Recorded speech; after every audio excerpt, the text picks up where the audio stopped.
بسم اللہ الرحمن الرحیم۔ جب انسان نے پہلے پہل اس زمین پر قدم رکھا تو اللہ نے انسان کو دنیا میں بھیجنے سے پہلے انسان کے زندہ رہنے کے لیے تمام سامان پیدا فرمایا۔ ہوا، پانی، آگ اور مٹی یہ انسان کی بنیادی ضرورت تھی۔ اس کے بغیر تو انسان زندہ ہی نہیں رہ سکتا۔ انسان کے جسم میں قوت پیدا کرنے کے لیے کھانا بھی ضروری تھا۔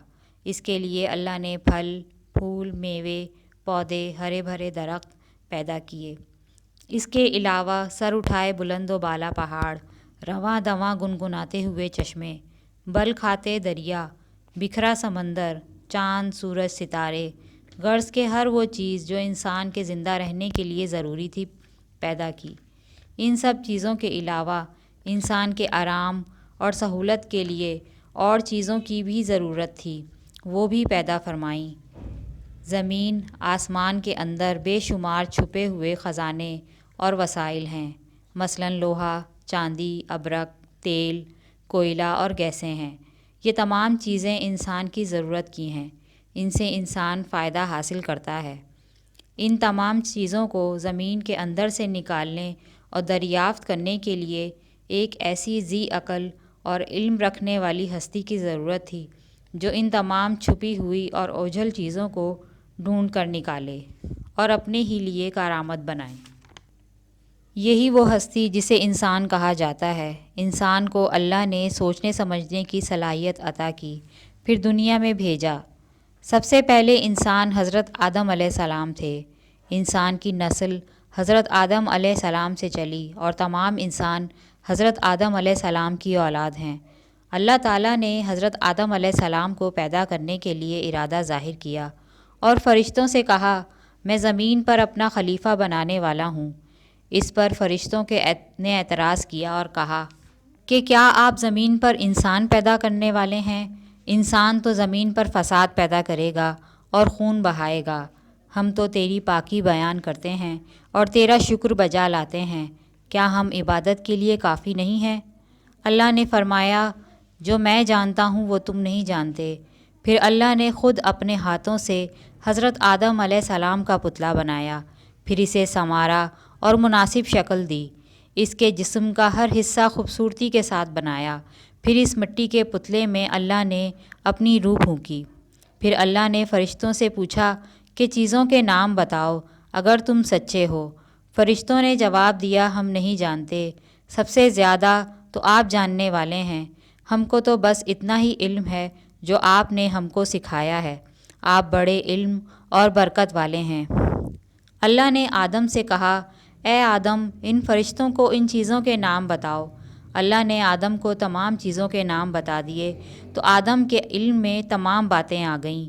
آدم نے ان چیزوں کے نام بتا دیے تو اللہ نے فرشتوں سے کہا کہ کیا میں تم سے نہ کہتا تھا، آسمانوں اور زمینوں کے اندر کی سب پوشیدہ باتوں کو جانتا ہوں، اور جو کچھ تم ظاہر کرتے ہو اور چھپاتے ہو سب کا علم رکھتا ہوں۔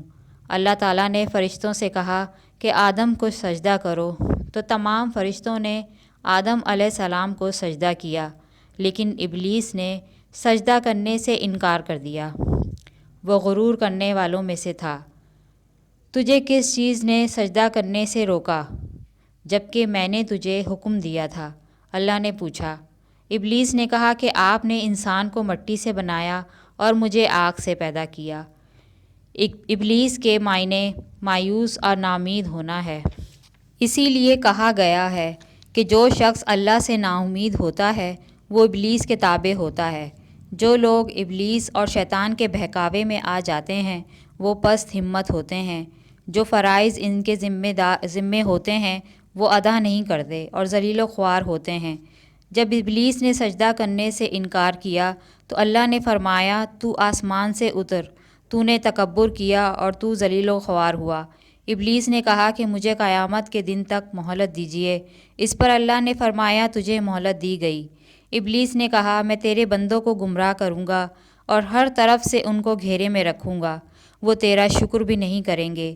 اللہ تعالیٰ نے حضرت آدم علیہ السلام کو حکم دیا کہ تم اور تمہاری بیوی بہشت میں رہو اور کچھ کھانا ہے فراغت سے کھاؤ، اور ایک خاص درخت کی طرف اشارہ کرتے ہوئے کہا کہ اس درخت کی طرف نہ جانا، اور نہ تم ظالم قرار دیے جاؤ گے۔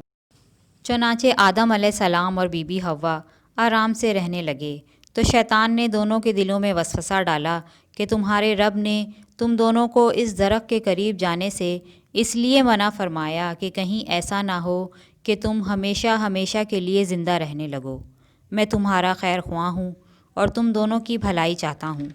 شیطان کے فریب میں آ کر حضرت آدم علیہ السلام اور حوا نے درخت کا پھل چکھا تو دونوں بہشتی لباس سے محروم ہو گئے۔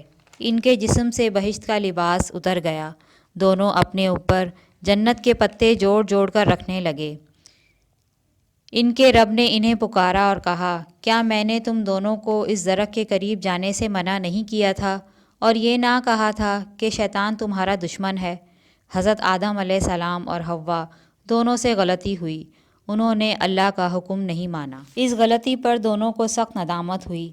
آدم علیہ السلام نے اللہ سے معافی طلب کی اور دعا کی، اے میرے رب، ہم نے اپنے نفس پر ظلم کیا، اگر آپ ہم پر رحم نہ کریں اور مغفرت نہ کریں تو ہم نقصان اٹھانے والوں میں سے ہوں گے۔ آدم علیہ السلام اور حوا کو زمین پر اتار دیا اور کہا، تم دونوں ایک دوسرے کے دشمن رہو گے اور ایک خاص وقت تک تم دونوں کو زمین پر رہنا ہے۔ میری طرف سے کوئی ہدایت آئے اور جو شخص اس ہدایت کو نہ مانے، انہیں کسی بات کا اندیشہ ہوگا نہ کوئی غم۔ جو میری نصیحت سے منہ موڑے گا اس کے لیے دنیا میں زندگی تنگ ہوگی اور قیامت کے روز ان کو اندھا اٹھائیں گے۔ جب حضرت آدم علیہ السلام آسمان سے اتر کر زمین پر آئے تو وہ فرشتوں کی پاکیزہ باتیں سننے سے محروم ہو گئے، اس لیے دل اداس رہنے لگا۔ آپ نے اللہ سے دعا کی اور عرض کیا کہ میں فرشتوں کی محبت سے محروم ہو گیا ہوں۔ اس پر اللہ نے فرمایا، آپ مکہ معظمہ جائیں، وہاں میرا گھر تعمیر کریں، اس کا طواف کریں اور نماز پڑھیں۔